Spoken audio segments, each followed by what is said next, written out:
which I'm told is kind of a fun way to burn some time at the beginning when people are just logging on. Um, I we're playing around here with a new multi-streaming platform. It's my first time, so I hope you'll be patient with me. So the poll below is if you can find it if you click on the thing. Unfortunately, I think you can only answer it if you sign up somehow on Crowdcast, which I think you can just sign in with an email and you don't have to actually make an account. But anyway, sorry about that. That everybody is trying to keep all their little proprietary data, and Facebook doesn't want to play nice with anyone. So the poll is 2 truths and a lie, and you guys are trying to vote on the one that you think is a lie. The poll questions had to be very short, so I wanted to expand on those. So the first one is Brent met his wife, Christy, when they were 12 years old. And I asked her out when we were 14, and she turned me down flat, clearly blind to my obvious charms. The second one is Brent decided to attempt a writing career whilst studying or reading, as they like to say, at Oxford University. I was writing my first short stories at C.S. Lewis and Tolkien's favorite pub, the Eagle and Child, which they called the Bird and the Baby.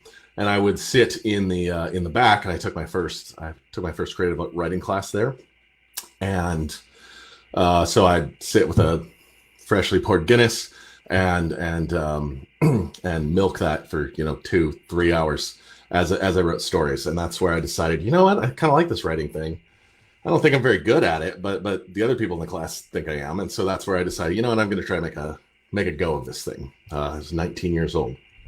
And number 3 is Brent failed his first Chundakwan World Taekwondo Federation black belt testing on a technicality. And sorry, Master Anderson. Master Anderson, he was this amazing guy. He came up maybe to my chin and wore these like Coke bottle glasses and was the toughest guy you would ever meet. And he didn't come across like he's short, but he was really wide and always had a smile on his face. And he was a prison guard. And he worked at, I think it was the Jacksonville State Pen, which had the largest indoor prison yard in the world. And he said there would be 2 guards out there. So he would sometimes show off to us his scars. And he's like, yeah, here's where I got knifed. And then I got knifed over here again. He's like, here's where I got shot. He was totally amazing. And the black belt exams are really expensive. It's apparently how World Taekwondo Federation makes a lot of their money. I took the test and it went fine. And my check didn't clear because my parents, yes, I was leeching off my parents, hadn't remembered to put extra money in the account. And so the check bounced. And that was kind of a big deal because I don't know if you know anything about Taekwondo, but it's very Korean, very traditionalist, and really big on the honor shame culture thing. And I kind of embarrassed Master Anderson. It all worked out okay. Okay, so those are the paltry questions, and it looks like you guys are here now. Thank you, Oathcrusher. Yes, I trying to look a little less scruffy. I actually no, it's not interesting enough. Somebody asked a question up here. I've moved my streaming spot. Yeah, the fun thing. Sorry about shaking the world there. So I was prepping for this, and my 3-year-old computer died.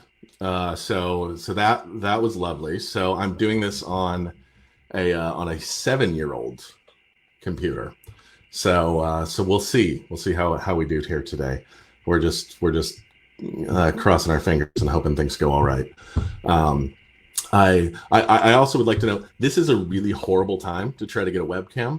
I think I ordered one. I ordered a good one like a month ago, and it's still not going to come for like another 6 weeks. So that's a bummer. But on the positive side, you guys don't get to see me in 4K for a little while yet. So that is why my streaming spot has moved. All right. Oh, thanks, those crushers. You guys have to put an email address and a username, but no email confirmation in order to vote on the poll. Okay, I'm going to start with some of the questions that you guys put in earlier, and eventually I'm going to focus these things a little better. I hope, and we'll start doing. If I ever get my act together, we'll start doing focused topics, so that you can be like, okay, Brent's talking about this thing. I don't really care about that. I won't show up. Or hey, Brent selected my question. I know he's going to talk about that next time, so maybe I'll definitely show up. I don't have my act together that much. I'm always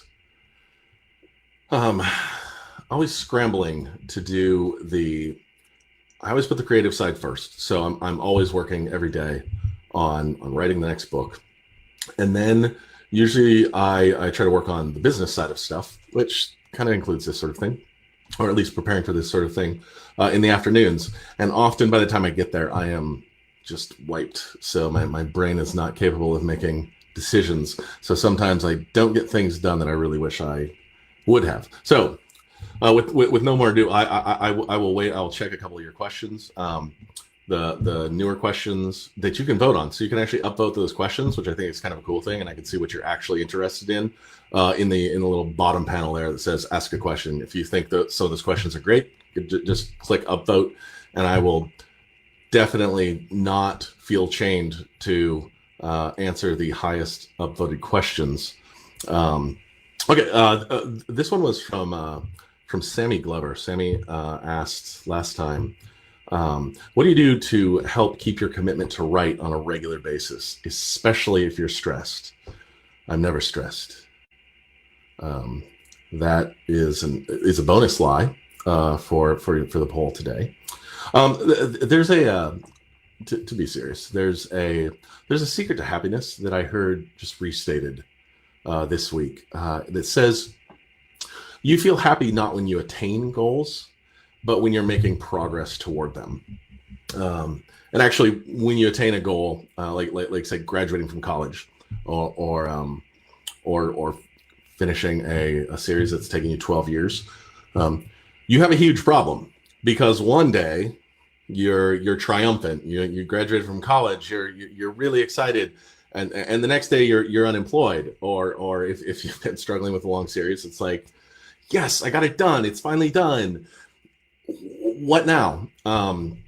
And luckily I had an answer to that question. But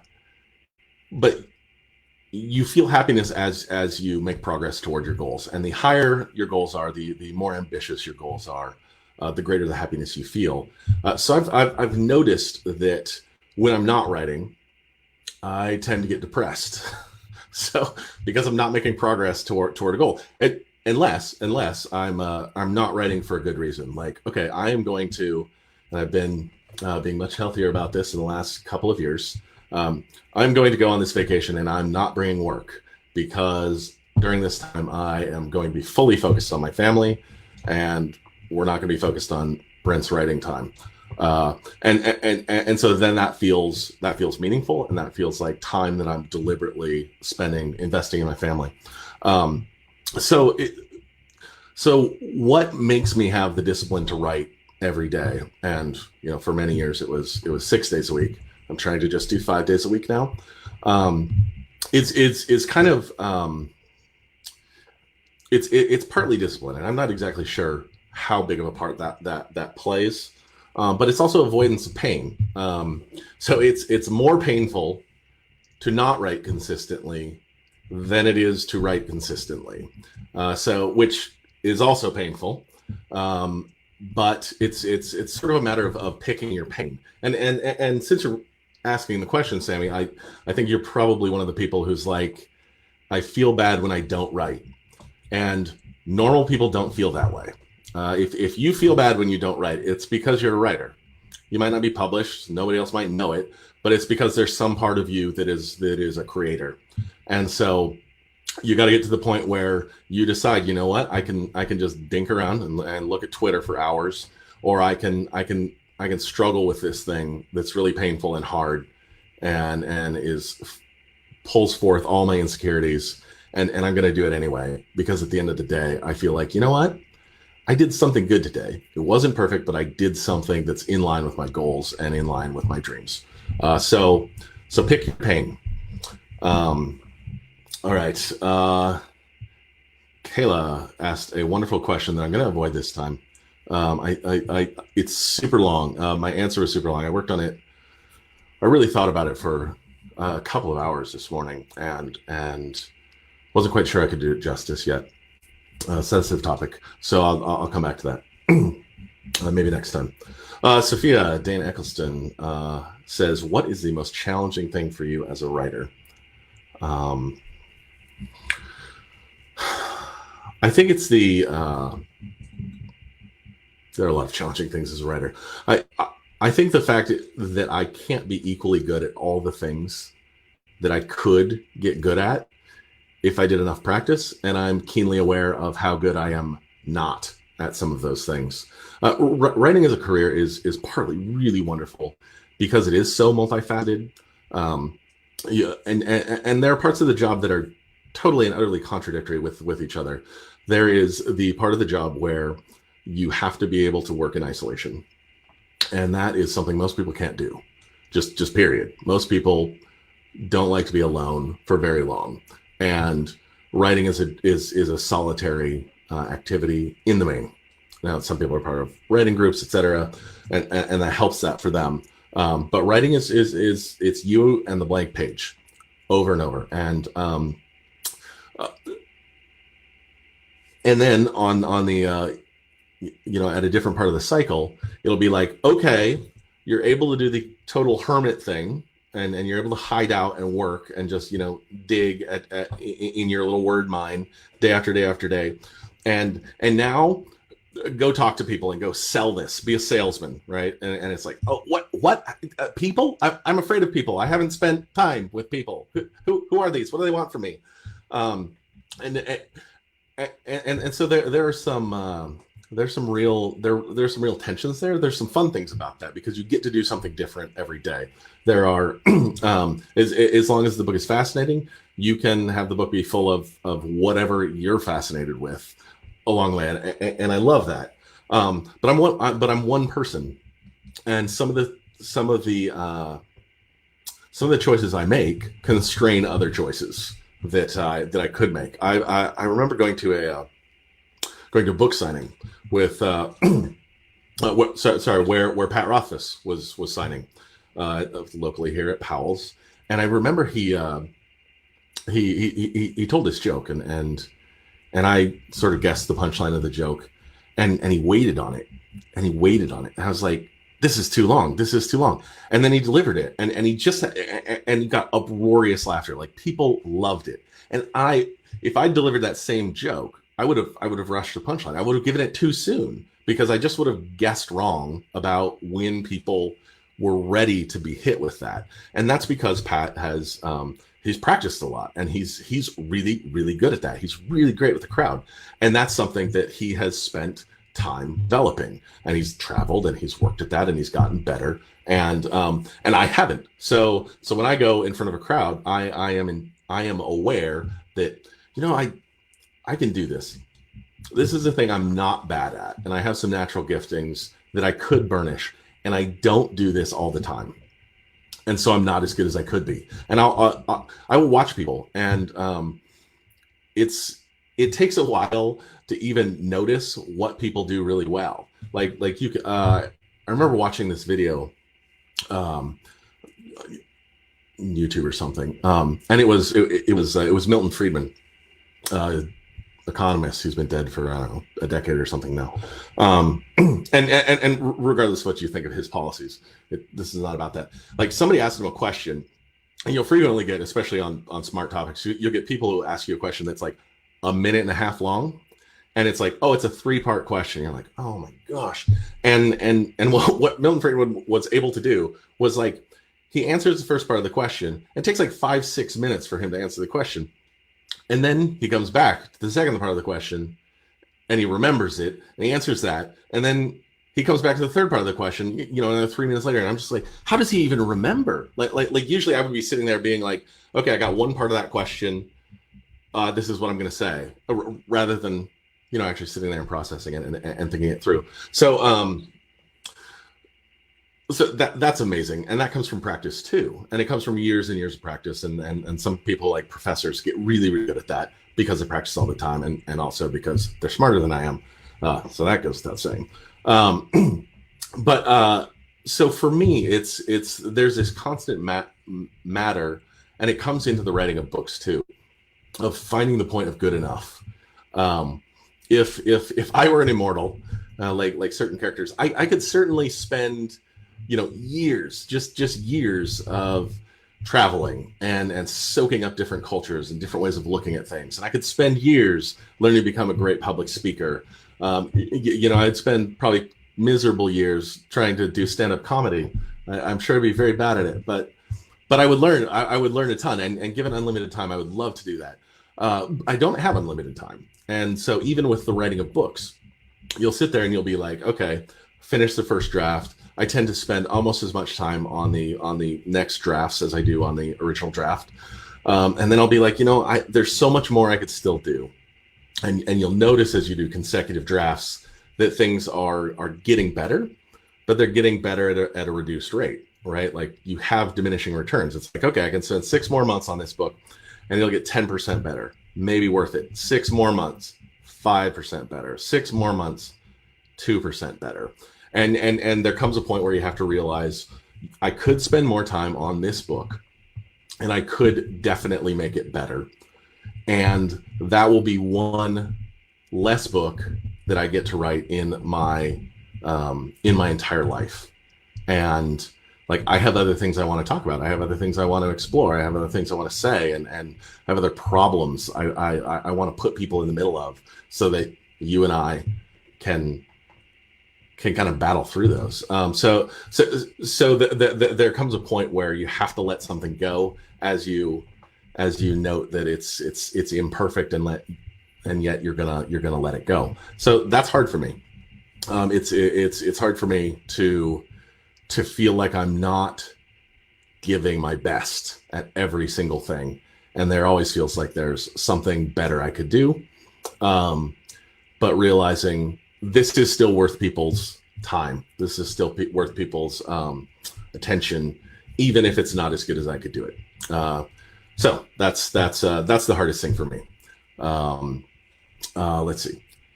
I think I had one other one that was queued up that I had an answer for, and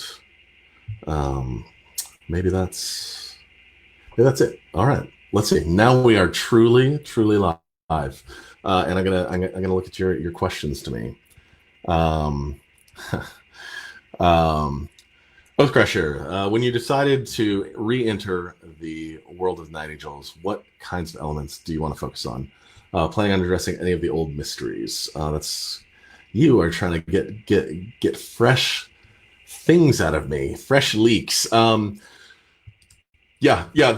absolutely. When I wrote Night Angel, originally, when I finished it, I was like, I have more I want to tell in this world, and my big question was, do I do that immediately, or do I do something really different next? And I was totally on the fence, because you may have noticed I left in a lot of story hooks. There's a lot of story left to tell, and there's a number of different ways that I could do it. So I've been pursuing those things, and oh man, I really want to answer your question, but I don't. So I'll just, sorry, this is super lame, but I should have just not taken your question, because I am going to answer it this way. And I got to say, you will see characters, you will notice some themes. I am going to do some things artistically differently. I kind of have to, because I want to grow as a writer. I want to take some risks. But I think you will see some crossover characters, which, as I noted, only tells you that we'll be within maybe 700 years of the original trilogy, but maybe less than that. And I think you're going to find a lot of fast action. It's definitely a grittier world. There's going to be some violence, and I am eager to come back to it. having grown my skills as much as I think I have through the course of writing Lightbringer. So thanks for that, even though I mostly didn't answer your question. Oh man, Evan Lord, that's a wonderful question. How do you achieve world building without too much exposition? Man, if you can find an author who will answer that for you, let me know, and I will be eager to watch that. It's tricky. It's especially when you have characters who know a lot about their world. There's what they call in the industry the as you know, Bob. Conversation, which is two characters talking about things that they understand really deeply, and they over explain it to each other, obviously for the audience's benefit, and that is incredibly irksome once you get used to seeing it. And there's a couple different ways that writers will address this. They'll be like, okay, let's go over the plan one more time, and then you get the plan sort of in the short version of it. And every once in a while you'll see a genius version of this, which I really like. So I might steal from it. So there's a spoiler. I haven't yet, so it doesn't count. But I might steal from it, which is in Ocean's 11, the Danny Ocean and whatever Brad Pitt and Clooney. They're having a conversation with each other. They're always more memorable than their characters, right? So they're having a conversation with each other about the job, and it's about to be this as you know, Bob conversation. And instead, who wrote that? Like Aaron Sorkin or somebody? No, it wasn't him. Instead of doing the as you know, Bob conversation, they have this conversation with so much jargon that is totally invented, and it's invented just for the movie. So it's not actual like thief jargon. It's like, oh, we're gonna have to do a Barbara 6, and oh, are you kidding? That's gonna be the biggest smoke 12 I've ever seen. And so they have the opposite of the conversation that you're expecting them to have, and it's because they're experts. They're like having the anti as you know, Bob conversation, and so you see them. They're planning this thing. Sorry, reader or viewer.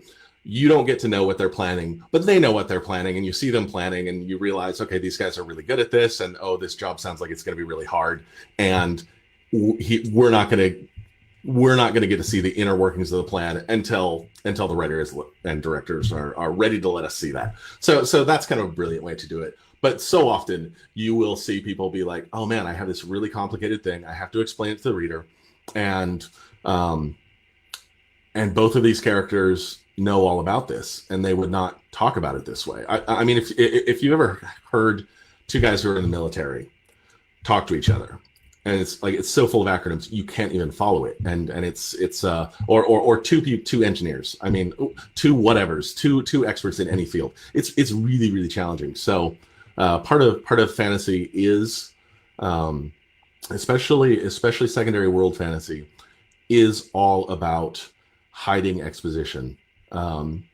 George Martin is really wonderful about this.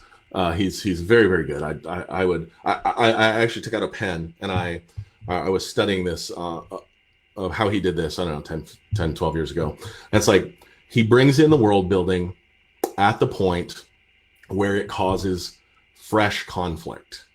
So it's like, you don't need to know about how they do that thing until we get over there. And now I'm going to explain how they do politics over here causes me a problem today.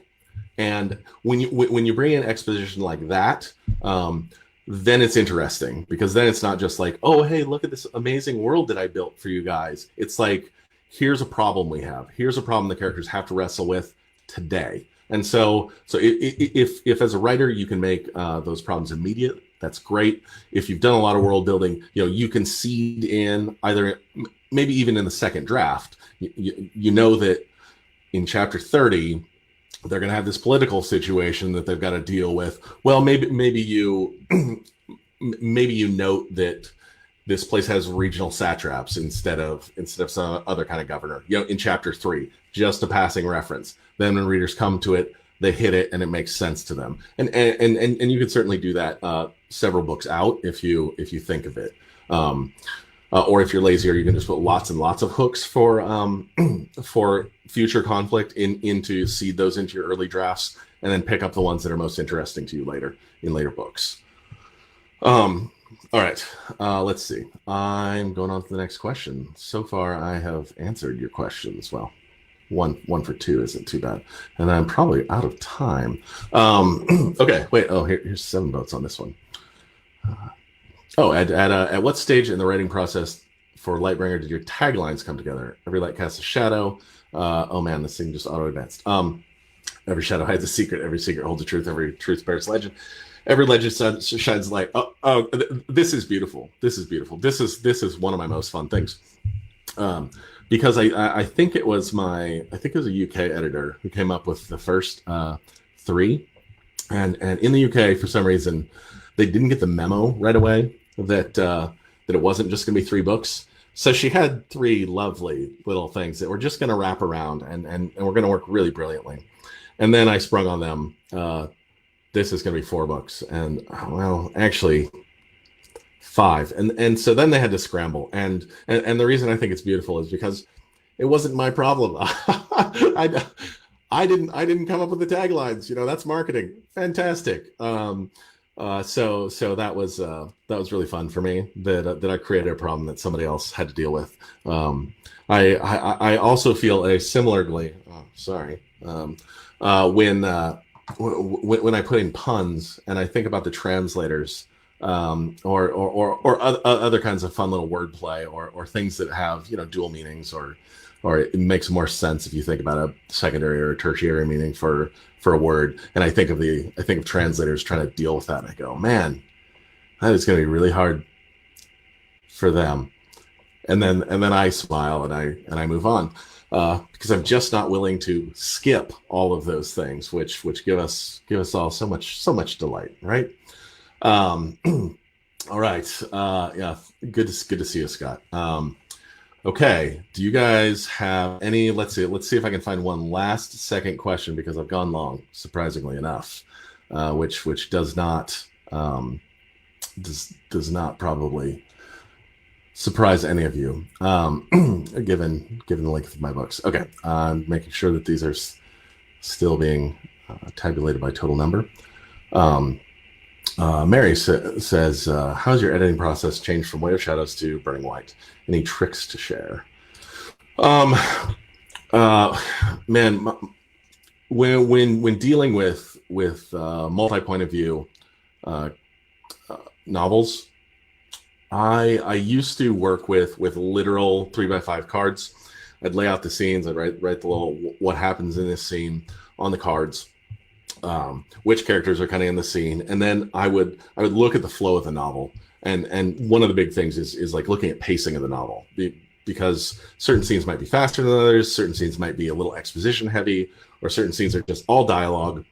And you look, and maybe the chronology of the story, if you run it straight chronological, might end up with like 3 dialogue heavy scenes in a row, and you just go, man, that's kind of a draggy sequence. And then maybe you have 5 intense physical conflict scenes also in a row, and you go, man, that doesn't give readers even a time to absorb what just happened. I need to give them a bit of a breather, maybe less of a breather, at the end of the book.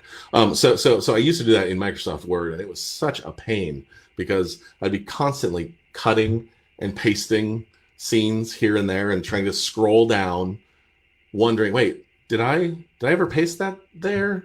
Did I paste it twice? And it was a huge nightmare.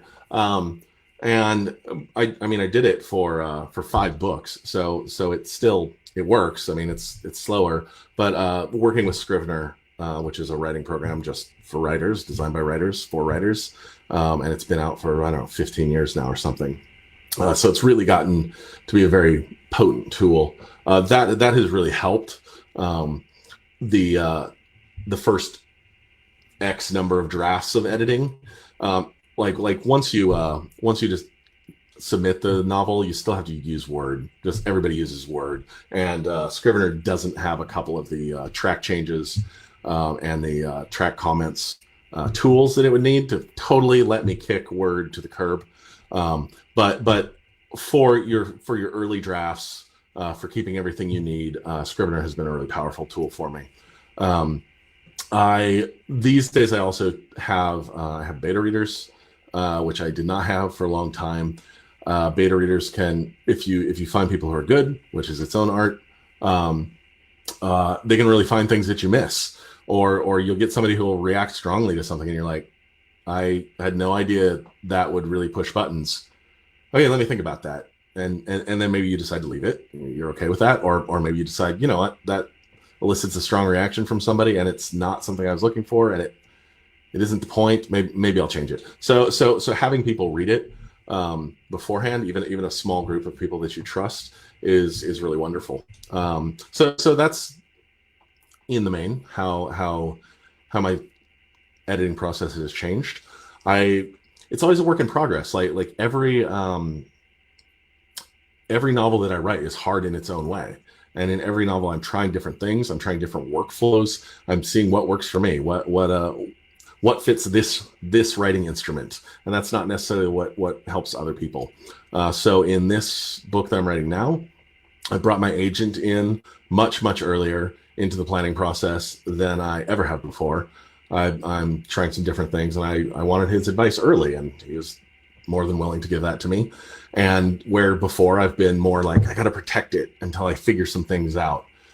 So it's okay if you try different things. And when you find things that really work for you, or you find readers who give you great advice, you start to stick with those. But I've fallen into before thinking, okay, I've figured this out, and now I can just copy and paste that process onto every novel that I write. And it hasn't been true. It's been like every novel is hard in its own way, and it should be. I mean, that's what keeps you on the edge, and it keeps you learning and keeps you engaged and excited. I guess. Oh, don't forget my poll answer. Thank you. I almost forgot the poll answer. My goodness, let's see how you guys did. Okay, you guys, the majority of you thought that I lied, or a plurality, sorry, of you decided that I lied about deciding to attempt a writing career whilst reading at Oxford University. That is true. That is true. I did. I was writing short stories at the Bird and the Baby. I knew they were bad, but other people in the class thought that they were really good, and I knew that I really enjoyed it. I enjoyed the process, and I thought, you know what, I'm probably going to be a big failure at this, but I'm going to just try it right away, and then if I can't make a go of it, at least I've tried, and then I'll get a normal job. So luckily I've kept the normal job at bay for a few years going now, and hope to keep that streak alive as long as possible. The next one, Brent met his wife Christy when they were 12 years old. That is also true. Yes, I did, and I asked her out in 9th grade. Not one of my moments where I covered myself in glory, I'm gonna admit, but I'm not gonna tell the whole story because we're just over time. Yeah, that's the only reason. And the last one, Brent failed his first black belt exam on a technicality. No, I did not get that far in Taekwondo. I love Taekwondo. All the stuff about Master Anderson, totally true. But I got to a certain point, and I was in a chamber choir, and the chamber choir practices were at the same time as Taekwondo, and so I had to decide between them. And isn't life hard on us? So I stopped. I stopped with my martial arts training at that point, and have since been just a keen observer, one hopes. Thank you, everyone. I have actually enjoyed talking to the little glowing green eye, and it's nice to see all of you. Next time we will have a closing poll, but this time I am not that organized. Please, if you have further questions, please do leave them in the comments. We do put those together, and then I grab some of those to start my next Q&R with. Thanks so much. I will talk to you guys next month. Actually, I don't even know how to quit this. So, here we go. So yeah, I thought I was going to be trapped streaming forever.